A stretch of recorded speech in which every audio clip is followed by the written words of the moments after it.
بسم اللہ الرحمن الرحیم ظفر اقبال اردو اکیڈمی مثالی پرچہ نمبر 39 السلام علیکم ورحمۃ اللہ وبرکاتہ۔ اس کا املا عام طور پر غلط لکھا جاتا ہے۔ السلام علیکم کے درمیان واو ڈالی جاتی ہے، رحمۃ اللہ وبرکاتہ کے درمیان بھی واو ڈالی جاتی ہے، تو لکھنے کے دوران یہ واو اضافی سمجھی جاتی ہے۔ تو السلام علیکم ورحمۃ اللہ وبرکاتہ، اس میں 3 واو نہیں آئیں گی بلکہ ایک واو آئے گی السلام علیکم کے بعد ورحمۃ اللہ وبرکاتہ، باقی 2 واو نہیں استعمال ہوں گی۔ مابعد نو آبادیاتی مطالعہ سے کیا مراد ہے؟ استعمار کار اور استعمار زدہ کے ثقافتی تعلق کا مطالعہ مابعد نو آبادیاتی مطالعہ کہلاتا ہے۔ استعمار کار قابض کو کہا جاتا ہے اور استعمار زدہ مقبوضہ کو کہا جاتا ہے۔ جیسے انگریز برصغیر میں استعمار کار تھے اور ہندوستانی استعمار زدہ تھے، تو انگریزوں اور ہندوستانیوں کے درمیان ثقافتی تعلق کا مطالعہ ادبی تنقید میں مابعد نو آبادیاتی مطالعہ کہلاتا ہے۔ ادب تنقید حیات ہے، یہ کہنا ہے میتھیو آرنالڈ کا۔ مسعود مفتی کا پہلا افسانہ جھکی جھکی آنکھیں ادبی دنیا لاہور میں شائع ہوا تھا۔ باہر کفن سے پاؤں یہ عرش صدیقی کا افسانوی مجموعہ ہے جو کہ کاروان ادب ملتان والوں نے 1978 میں شائع کیا تھا۔ مجنو گورکھپوری کا ناول سراب اور قاضی عبدالغفار کا ناول لیلا کے خطوط یہ مکاتیبی ناول ہیں اور خط کی تکنیک میں لکھے گئے ہیں۔ ایسے زخموں کا کیا کرے کوئی جن کو مرہم سے آگ لگ جائے، یہ ساغر صدیقی کا شعر ہے۔ غزل ایک نیم وحشی صنف سخن ہے، یہ کہنا ہے کلیم الدین احمد کا۔ مغلوں نے ہمیں 3 چیزیں دی ہیں، تاج محل، اردو زبان اور غالب، یہ کہنا ہے رشید احمد صدیقی کا۔ میری خواہش ہے کہ ہندو اردو سیکھیں اور مسلمان ہندی، یہ کہنا ہے گاندھی جی کا۔ اردو کا ٹی ایس ایلیٹ ولی دکنی کو کہا جاتا ہے۔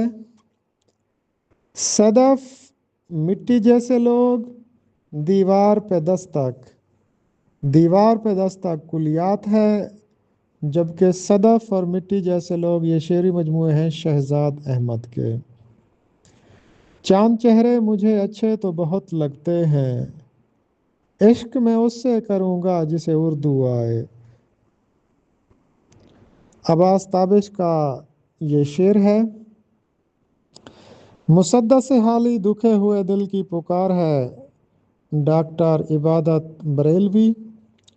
حالی کی مسدس اردو کی مقصدی شاعری میں سنگ میل کی حیثیت رکھتی ہے، یہ کہنا ہے ڈاکٹر انور سدید کا۔ مسدس حالی قوم کا مرثیہ ہے، آل احمد سرور نے کہا ہے۔ ابتر ہمارے حملوں سے حالی کا حال ہے، یہ مزاحیہ رسالہ اودھ پنچ جو کہ منشی سجاد حسین نے جاری کیا تھا، تو اس میں عام طور پر سر سید اور مولانا الطاف حسین حالی کا مذاق اڑایا جاتا تھا اور نظریاتی اختلافات کی بنیاد پر مولانا الطاف حسین حالی پر رقیق حملے کیے جاتے۔ مسدس حالی کے جواب میں اسی زمانے میں مسدس خالی لکھی گئی تھی۔ مسدس حالی سب سے پہلے 1879 میں شائع ہوئی تھی اور یہ رسالہ تہذیب الاخلاق میں شائع ہوتی رہی۔ اس وقت اس کے 295 بند تھے۔ پھر جب یہ دوسری مرتبہ شائع ہوئی 1886 میں تو 162 بند مزید تھے۔ مسدس حالی مسدس ترکیب بند کی ہیئت میں لکھی گئی ہے اور اس کے کل بند ہیں 457 اور اشعار کی تعداد ہے 1371۔ مسدس حالی کا موضوع ہے مد و جزر اسلام۔ مسدس حالی کے آغاز میں ایک رباعی لکھی ہوئی ہے: پستی کا کوئی حد سے گزر نہ دیکھے، اسلام کا گر کر نہ ابھر نہ دیکھے، مانے نہ کبھی کہ مد ہے ہر جزر کے بعد، دریا کا ہمارے جو اتر نہ دیکھے۔ مسدس حالی کا آغاز ایک مشہور فلسفی کے ذکر سے ہوتا ہے اور وہ ہے بکرات۔ کسی نے پوچھا کہ دنیا میں سب سے مہلک مرض کیا ہے؟ جواب میں بکرات نے کہا کہ جس بیماری کو آسان سمجھا جائے وہ دنیا کی سب سے خطرناک بیماری ہے۔ مسدس حالی کو الہامی کتاب کہا۔ رام بابو سکسینہ نے حالی کی زندگی میں مسدس شائع ہوئی 11 مرتبہ شائع ہوئی تھی۔ مسدس حالی کی اشاعت کے حقوق ہیں: خدا بخش لائبریری پٹنہ کے پاس۔ مسدس حالی بحر متقارب میں لکھی گئی ہے جس کے ارکان ہیں فعول فعول فعول فعول۔ مسدس حالی میں نعتیہ اشعار بھی ہیں: وہ نبیوں میں رحمت لقب پانے والا، مرادیں غریبوں کی بر لانے والا، مصیبت میں غیروں کے کام آنے والا، وہ اپنے پرائے کا غم کھانے والا، فقیروں کا ملجا ضعیفوں کا ماوا، یتیموں کا والی غلاموں کا مولا۔ یہ نعتیہ اشعار ہیں مسدس حالی کے۔ فورٹ ولیم کالج کے پہلے پرنسپل یا پروووسٹ تھے ڈیوڈ براؤن اور فورٹ ولیم کالج کے پہلے نائب پرنسپل تھے مسٹر بکانن۔ عسکری اور اکبری کے کرداروں کا بنیادی فرق یہ ہے کہ عسکری چھوٹی بہن تھی اور اکبری بڑی بہن تھی۔ بڑی بہن بے سلیقہ، گنوار اور کندہ ناتراش تھی، جبکہ عسکری ایک سمجھدار اور سگھڑ لڑکی تھی۔ تو ان دونوں میں بنیادی جو فرق تھا وہ سمجھداری کا تھا، اور ان دونوں کے کریکٹر سے ہمیں یہ پتہ چلتا ہے کہ سمجھداری کا تعلق عمر سے نہیں ہے۔ مرثیہ کے 9 اجزاء میر ضمیر نے مقرر کیے ہیں۔ مرثیہ ان دنوں مسدس کی شکل میں لکھا جاتا ہے اور مسدس کی شکل میں سب سے پہلے مرثیہ لکھا تھا مرزا محمد رفیع سودا نے۔ اپنے کلام میں پردہ نشیں کا استعارہ سب سے زیادہ استعمال کیا ہے مومن خان مومن نے۔ غالب کے ہاں غور و فکر اور سوچ بچار کا کافی سامان ہے، یہ کہنا ہے ڈاکٹر عبادت بریلوی کا۔ نو طرز مرصع از میر عطا حسین خان تحسین کی جو صنف ہے وہ ہے داستان۔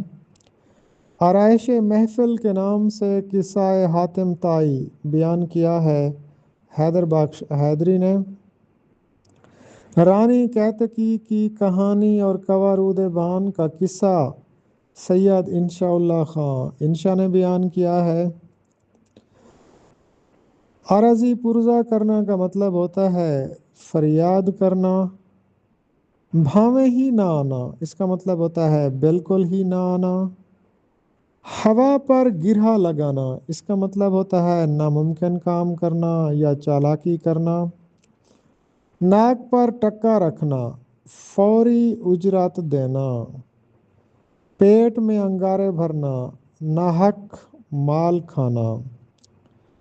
مسدس اسلام کے مصنف ہیں مولانا اعظم خان، جبکہ مسدس حالی کے مصنف ہیں الطاف حسین حالی۔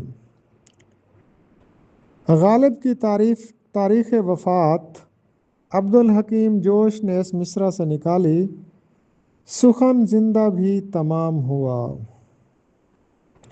غالب نے غم عشق کو فوقیت دی یا غم روزگار کو؟ غالب نے غم روزگار کو فوقیت دی۔ وہ کون سے شاعر ہیں جنہوں نے غالب کے ہر شعر پر قطع لکھا؟ یہ ڈاکٹر شاہد الوری ہیں۔